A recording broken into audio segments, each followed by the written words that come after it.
Viper. Thank you. Appreciate the introduction.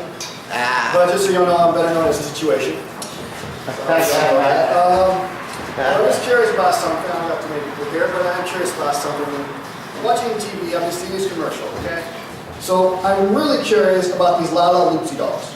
I don't know, have you seen these? They got little button eyes and everything. Really cute. I mean, it's really sweet. You get these for your daughter. But I gotta be honest, okay? If I was a little girl and this doll was sitting on my counter when I went to bed, I'm not gonna sleep tonight. I'm gonna spend the entire night watching that doll because she's gonna freaking kill me. I'm sorry, that is a maniac. No, have you seen the commercial? I'm sorry, it is the creepiest thing. Well, okay, I didn't know. You know, there's plenty of things you can do for your kids, all right? That's just not one of the best ideas. That's my opinion. Everyone their self, you got one for your kid, ready to go. But it's my opinion, all right? Yeah, there's other things you can do, all right? For example, my boy Jim, okay? He came up with this idea for a website, all right? Beautiful idea, really. It's a website for kids, you know, who are like him, who are, you know, let's just say a little bit socially challenged, okay? You know, we're talking about the nerds and the geeks of the world who play Street Fighter, they're playing video games, Nintendo all day, all that type of stuff, right? Nothing wrong with that. These are for the kids who apparently can't find any other friends to play these games with, okay? So the idea was that kids could go on this website and make a profile where, you know, they gave their age, maybe a picture, and the name and everything, what video games they're into and everything. So that way you can set up with other kids your own age to play video games with, like Street Fighter. They can come over to your house and give them your address and everything. They come over, you guys play Street Fighter together. Now, I had a conversation with him. I really tried to explain this to him, you know. He quite couldn't understand, but I tried to explain to him what you're basically making is eHarmony for pedophiles. And I don't know, he couldn't put two and two together, he didn't believe me, but okay, fine, that was his deal, all right? So anyway, things move forward and everything. I ended up actually getting him in my new apartment and everything. I was going to try some roommates. I knew we were getting rooms, and we're setting up roommates. So we're like, all right, okay, well, I'm going to my gym. Because the thing is that Jim got a loan to start this website from the bank, like $50,000. I know, the bank thought it was a good idea too, apparently. So anyway, so he's going to start this website, got a $50,000 loan, and we know Jim. Jim has every video game known to man at this time. Okay, and all the animes and everything, that's just freaking awesome. So, I gotta admit, it's a little my fault if it happens now, because it's my idea to make him all roommate, okay? I was thinking he's gonna have all the video games, he's gonna have PS2s, he's gonna have, you know, everything, right? And so I buy him a go roommate, and he will get one, right? Okay, seriously, worst roommate ever. Now, I might be wrong about this. I'm sure other people have had some bad roommates too. I'm not sure if you're the only one. But, this kid, in my opinion, was the worst roommate ever, okay? He, first of all, had a lovely room right by the front door. You know, when you first walk in, I walk through the hall before you get to see all the other rooms, the living room and stuff. All right, his was the first room. His room stunk. It was a very smelly room because he just didn't clean it. I don't know what else to say. And so, I remember one day also, because our apartment just in the general area was a little bit messy. And I remember telling him, I was like, Jim, why don't we clean up the apartment, you know, in case we ever have any friends over, or like maybe a girl or something, you know, make it look good for them, right? And he told me, he was like, well, Mike, I don't have any friends. And I remember just thinking to myself, okay, I don't know if this is true or not, but even if it is, I don't think I would admit it. That's just me personally. All right, so I try to help this kid out and everything else, but the thing is, the kid ends up just hating me.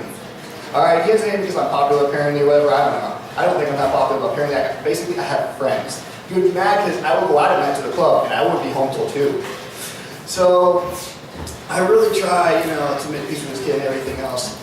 And eventually, he actually ends up calling the cops on me. Yeah. A total of 4 times. All right. Now, my favorite time was the last time, because this time the cops came in and he told me that, Mike, you better not leave because the cops are on their way over. And I'm like, okay, all right. So I'm going to wait for the cops. The cops get there. One takes him outside. The other one talks to me inside. I'm just talking to him and everything. I'm just explaining to him what happened. And I remember the cops even told me, he was like, so Mike, I'm like, yeah? Did you hit him? I'm like, no. He's like, I would have freaking hit him. And I was just like, I know, but you're here, right? He's like, yeah, you're right. I'm like, see? He's like, yeah, dude, that freaking sucks. I even showed him the contract I had written up. So I had written up this lovely little contract that stated on it that we would fight.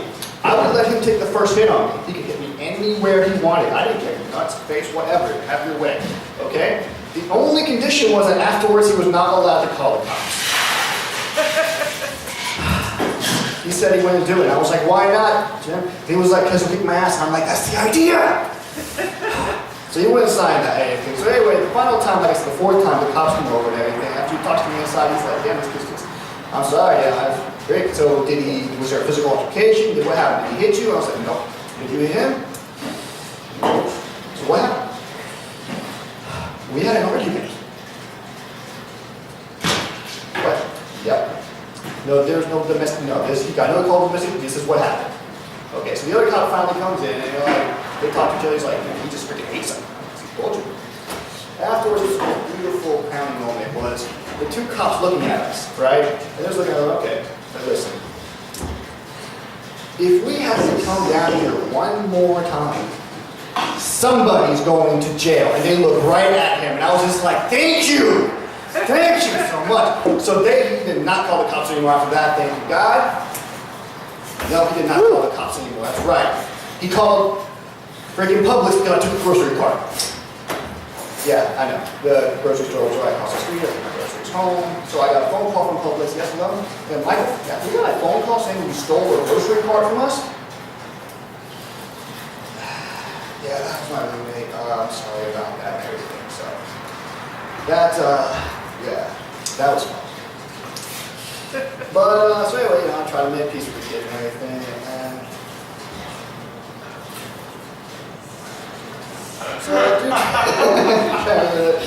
I'm sorry, there's just so much stuff with this kid. Because the sad truth is, despite this being up on stage, I'm telling you the truth. So anyway, one day I remember I was having a birthday party. We were going to go out with a raver at the time and everything. And I remember thinking to myself, I was like, there's these two nice little Asian chicks who were hanging out with me and everything else. He was totally into the Asian chicks. So I was like, oh man, why don't you come up with us and everything else? Go to this rave and everything else, my birthday party and shit. Have a good time, right? I'm thinking, if I can just get this kid to pop one freaking pill, I think it would just change his world. Alright, now I'm not trying to be a drug advocate or nothing. I'm just saying this kid really needed something. Just something. I don't even know what the hell he needed, but he needed something.